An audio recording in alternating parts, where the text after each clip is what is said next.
Hello, welcome to PODnas. This is a sports show with some Cajun and Southern flair. I'm Daniel Hawks. That's Jared Roser. Today, we are going to talk about the Final Four. We've got some LSU transfer portal, cross sports, and also TJ Finley was arrested. We'll go into that. Jarrett, how you doing today? Doing well, man. Just sticking with a theme from Recruit That Boot earlier this week and drinking some iced coffee out of a mason jar and just enjoying a basic life here in Baton Rouge. That's nice. You like it? Yeah, that is beautiful. Yeah. So I'm repping today. There we go. Look, we don't have a lot of time, so I don't want to get into too much of a tangent, but I don't know if you showed me or if someone else showed me, and I don't know, but they're now doing non-alcoholic Malort, which there's a lot to unpack there. There's just no way I want to do that. And we'll get on that on another show. We'll tag that for a blender for the next time we do the blender. How about that? Let's get into it. This weekend is going to be the Final Four. Teams are set. We got two SEC teams in there with Auburn and Florida. They'll be going at each other. And then Duke is going to play, or I'm sorry, Duke is Houston. Duke is playing Houston. That's right. The 4-1 seeds, yeah. Yes, the 4-1 seeds. So Cooper Flagg's really great. He's really good at basketball. Duke really sucks still. Jay Billis had an interview with Ryan Russillo recently. I was. And he was like, "They've made this Duke team not hateable." I was like, "They're pretty still hateable." Billis, even Cooper Flagg and his annoying energy is getting on my nerves. Flagg's really good. I've enjoyed watching him play, and there's a lot of his energy that I do like. Like I like the bingo night commercial that he's in, and all that. I kind of chuckled at Jay Billis, who is actually among those former Dukies that I really enjoy. Just his takes and what he brings to the sport and everything. Yeah, and his love for Jeezy, you know. You can't miss on that. But when he told Russillo essentially there's everything to love about this Duke team and the way they play basketball and their chances right now in this Final Four, et cetera, et cetera. My only nitpick is they've made Duke more likable or less hateable, and we put so much time into making Duke hateable, and they've really just gone and ruined it all really quickly. And I didn't pick them going into the bracket, but I think right now, if I was redoing that, I probably would swing over to Duke. Part of the reason I didn't pick them in the first place was because I knew they would be the most heavily picked team, and so I wanted to zag a little bit, but they're balling hard right now. I zagged with Michigan State, and I thought I was going to get there, and then I also tried to zag with Arizona and thought I was going to get there too, but neither came to fruition, which is okay. That's all right. Yeah, I ended up picking Florida, which Florida's playing really well too for the most part, and they're showing that they can win close games and come back when they need to, but sometimes when you're putting yourself in some of those positions, at some point that catches up to you. So I'm interested to see how things go for them this weekend. I think both of I would say Florida and Duke are probably the favorites going in. Maybe that Florida Auburn game is a little bit more even, but I would say both of the quote unquote underdog 1 seeds, I think have a really, really good shot. Houston is so athletic. They actually have the athletes to kind of, I would say, frustrate the other players maybe around Cooper Flagg. And one of the things that Flagg is so great at is getting those other people involved. And he's such a high IQ player. You see him making reads that 19-year-old kids just aren't making on the basketball court. It's a lot of fun to watch, but Houston is, I think, a little bit closer to, I guess, what we would call an NBA, I guess, built team with their roster, just the way with the athletes that they have and that kind of thing. So at least more than any other, especially in the ACC this year, which was very, very down. So I would see if that can kind of stop Duke likes to get into the paint and then kick out and get those threes and get those shooters involved. It's going to be very interested to see either if Duke makes it to the finals and with this current game, how they do with those athletic teams that have people in the paint. They're going to stop them from driving in, or aren't going to they have someone in the middle, whether it's Broom, whether it's anyone, someone in the middle to say hey, we'll take your drive in and I'm still going to keep my wing players out, guard that wing position. And you're not going to get those easy looks that you guys have been getting for months now at this point. Yeah, I think my money right now would be Duke over Florida in the final, but exactly like you said, each semifinal is really interesting. Auburn is not going to be afraid of Florida by any means. I mean, they were the number 1 overall seed heading into the tournament. They see each other multiple times every year, pretty much. And so a lot of familiarity there. You can see how things go. And then on the flip side, as much as Duke would be the heaviest favorite of the semifinals, you talk about the athleticism of Houston. Houston every year, to your use of the word frustrating, they are physical and they get after you, and Kelvin Sampson does an awesome job with those guys every single year. And then this year, more than what we've seen in some of these recent traditional Houston teams, they can shoot a little bit more consistently from the outside too, and kind of spread you out on the other side of the court. And so should be a lot of fun. The all number 1 seeds dynamic is the first time since I think it was 2008, maybe. It's been a while. It's the second time ever that we've ended up with all number 1 seeds. How have you felt about the way that has played out? Because I know last weekend in particular, there was a lot of frustration of is the magic of the NCAA tournament dead because we only have, a handful of teams lower. Did it die in 2008, the last time this happened? That we got all well, I mean, seeds? No, the circumstances are obviously different now, though, and because I'm very much of the cowherd. Like, yeah, an upset in the first round is great, and yeah, a Cinderella story, a Steph Curry from Davidson taking them to the Sweet 16 is great. But do I really want to watch? What was it, Florida Atlantic, or who was the yeah? Or do I want to watch George Mason get demolished by a Duke, Carolina, Kansas, Arizona, Kentucky, Villanova? Like, I would rather watch those teams with the people I'm gonna see in the NBA with that talent. I'd rather see that in the Final Four anyway. That first round, I think we will get.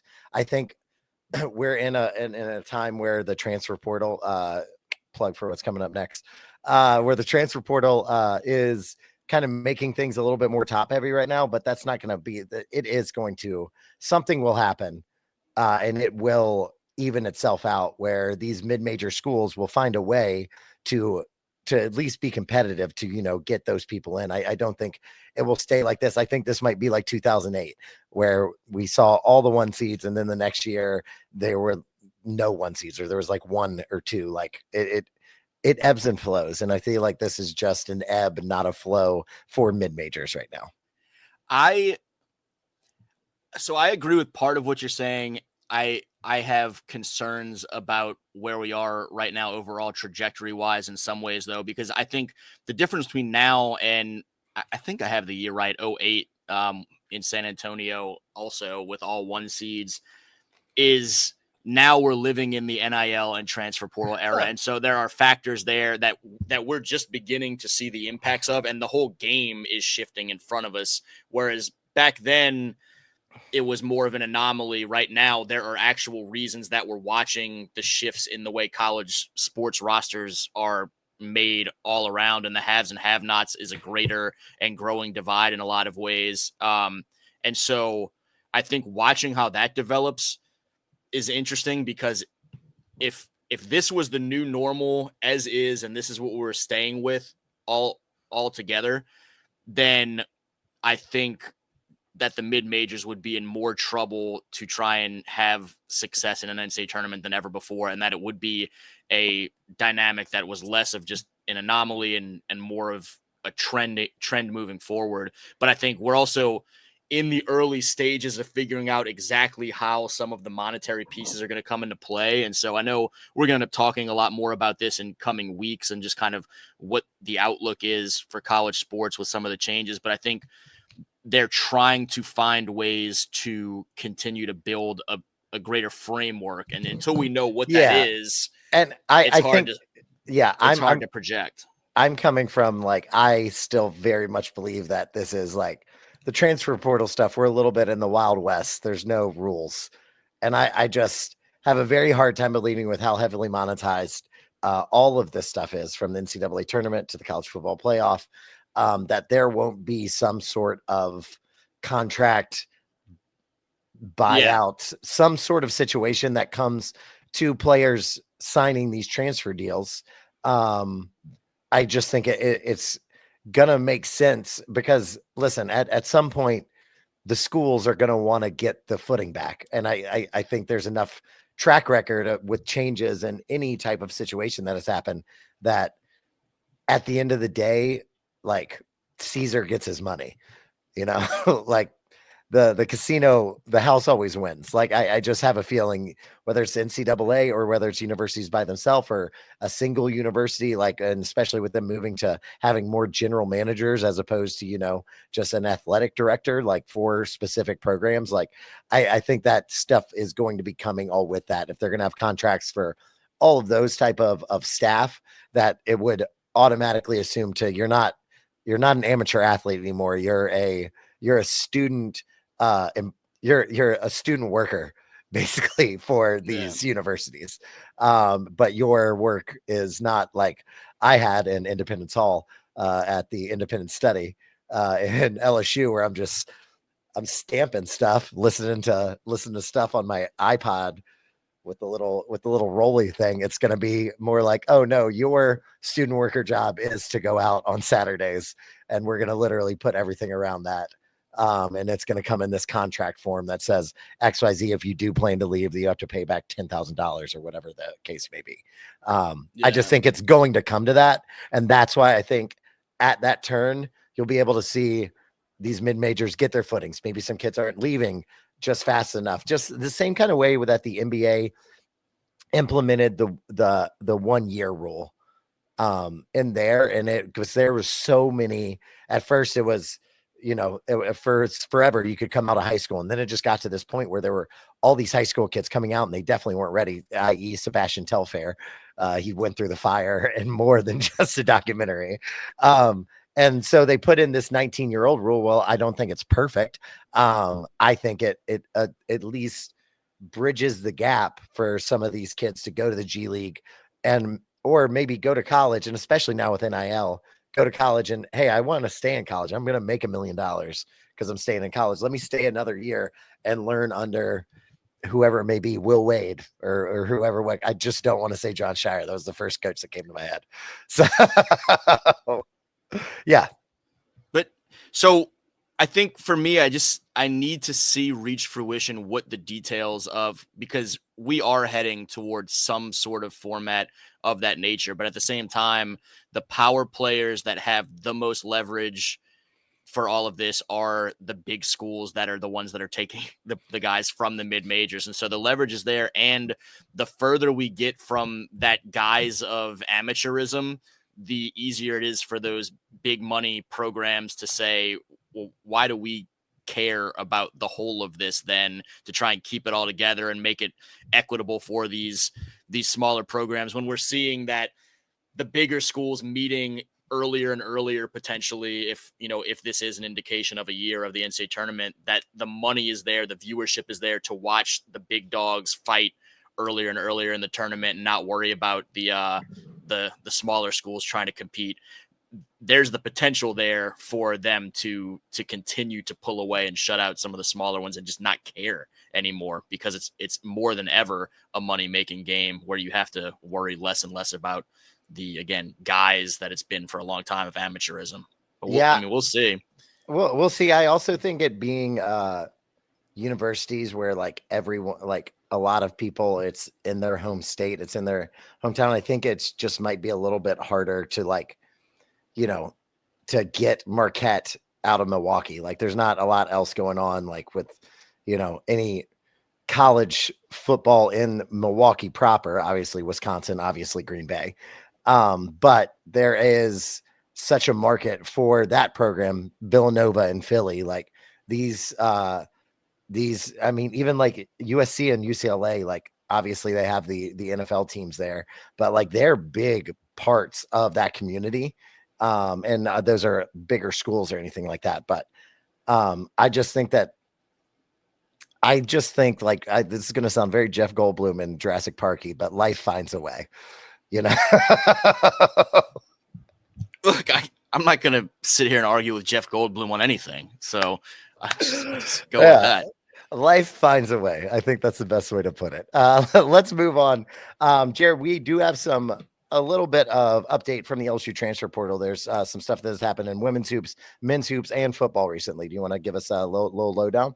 Yeah, so I mean, basketball heavy week. We talked about last episode essentially for fans that were freaking out about, whether it be LSU fans critical of what they were seeing or not seeing from the Tigers, or the opportunity for non-LSU fans to jump in and kind of twist a little bit, poke the bear, so to speak, with the LSU fans. We said, look, just give it time. McMahon and company are going to bring in some folks. We're watching the flow out right now of the first few guys that are saying they're heading elsewhere. But now we're seeing the returns of a DJ Thomas from UNLV, an all Mountain West player committing, a Michael Nwoku, a big man from Mississippi State, committing, and then most recently Rashad King from up there in Northeastern, becoming the third member of this incoming transfer portal class from Matt McMahon and company. And so I think there's more to come. They're hosting guys, Marquel Sutton from Omaha on campus this week, the Simpkins twins from Elon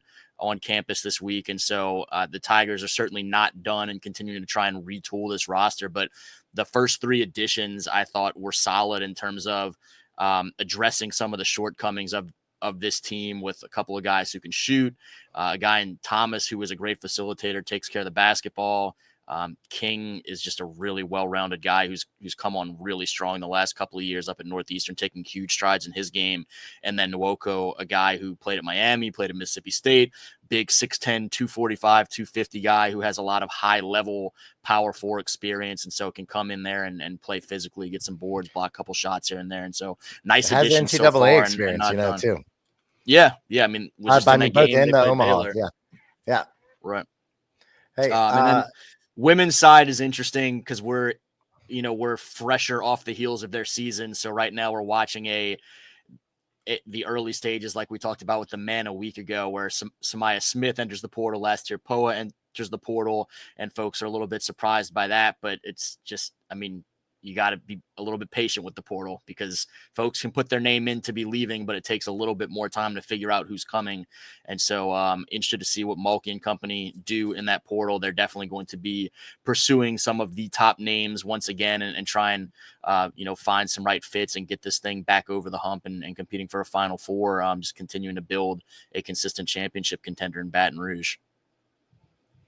I mean, what can you do? The portal's the portal, Yeah, you got to give it time, man. Like the season ends and you see the first couple of people enter their name as leaving, or at least testing the waters in the portal. You can't freak out, because it's just the nature of the game now, where there's going to be ebbs and flows, and you can't have the commitments ready before you even start looking into the portal. Really, it just takes a minute. And you know what? Life finds a way. Life finds a way. All right. I feel like that's our segue today. So last up, I do want to talk about former LSU quarterback, current Tulane quarterback, former Auburn quarterback. Did he play anywhere else? Yes. A few places. Yeah. Current Tulane quarterback, college journeyman, TJ Finley, was arrested recently for a stolen car that he said that he bought from Atlanta like fairly recently. He's released on bond, but coming into, I mean, he's a former Ponchatoula High star, right? Yeah.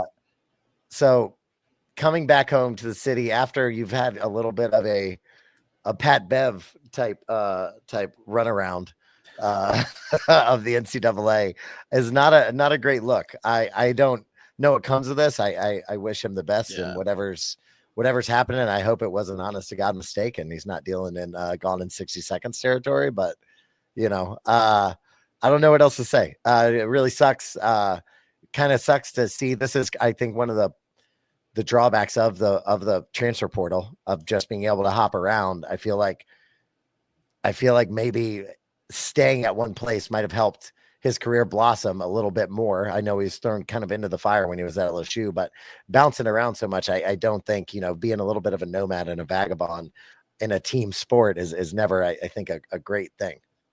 Yeah. I mean, the transfer portal piece of it is what it is. I don't know that I think he'd have more success having stayed at any of the places. And sometimes the dynamics in those places play out in such a way where it makes it clear that a guy needs to go look elsewhere because of a coaching change or, someone else who's brought in who's being prioritized over you or whatever the case may be. But in terms of this news, it was pretty interesting. I mean, you see the initial headline of TJ Finley arrested in connection with a stolen vehicle. And for me, I immediately kind of eye roll of just knowing that with this being kind of his last chance, how much of a disaster this is, but also pretty immediately realized, knowing TJ, that there had to be more layers to this, and that I would have been absolutely stunned if it was a dynamic of him stealing a car. And so I was interested to hear more details, and we're still early on in that process of hearing more and more details of how all this played out. And it sounds like that there is more to it, and that it could just be a dumb learning opportunity, a costly learning opportunity of a young guy who gets kind of caught into a situation, doesn't know what he's doing, and ends up, next thing you know, being arrested because he's kind of caught on the periphery of something. We'll see how it all goes. Do you think that he stays on this team? Do you think that he's able to play this next year, or and this is all speculation, obviously. We don't have any. Right. But what do you think? Do you think he has a season on a 15 in him? And that's kind of the the next piece of it, as more of it gets sorted out on the legal side of things. How quickly does that occur? When does he get a chance to get back with the team, and what does that look like? Because this isn't a situation like a Trey Holly where there is wiggle room of time. I mean, this is kind of his last stop, it would appear, is to figure something out. Yeah. And he's someone that I thought was as likely as any of the guys that they brought into this room to start this fall. And so now to be out for, it seems like at least spring, if not longer, away from the team, that you kind of put yourself really behind the 8 ball with this. And so from his opportunity to potentially play some football this fall, it starts to get really, really tight and really concerning. All that said, last spring, we didn't think Darian Mensah was going to be the starting quarterback for Tulane. He was there in spring, but he was not viewed as a contender until really the fall. He overtook the guys in front of him. And so we'll see how some of this goes. You obviously can, if things get sorted out in time for August, can get in there and light it up. And he's a guy that is a veteran, has been in a lot of systems, has been in a lot of situations, and should be able to adapt to some things relatively quickly and pick up some things pretty quickly on the fly from a scheme standpoint. But this is not where you want to be if you're TJ Finley in early April, in terms of just hoping that you're about to especially win this coming job. home. Like, yeah, that's just not. Yeah, it's not the best. Wish him luck, whatever that situation is going through. You just wish that the player and the person can get through it. So that is all we got for you today. Thank you for coming and stop by the PODnas Corner for us to give you a little sports talking about what's going on in the Louisiana and just in general in the South, in the Southeast. Do you got anything else before we get out of here? No, that's about it. Thanks Juju, as always to folks tuning in. Hey, Juju. A big hello to Juju, who I don't remember if this is a debut or if this has happened before, but if it is, I think this is a pretty good one. She's pretty chill. Yeah, that's all we got. You can follow Louisiana versus all y'all on their Instagram, on their Twitter or X, whatever you want to call it. LA versus all y'all. That's also a YouTube channel where you can find this and plus much more other content. And then follow us on Instagram at PODnas_LA, and also LA versus all y'all for Louisiana versus all y'all. I get a dog in my hand and I just don't know how to do an outro at all. That's all we got for you, PODnas.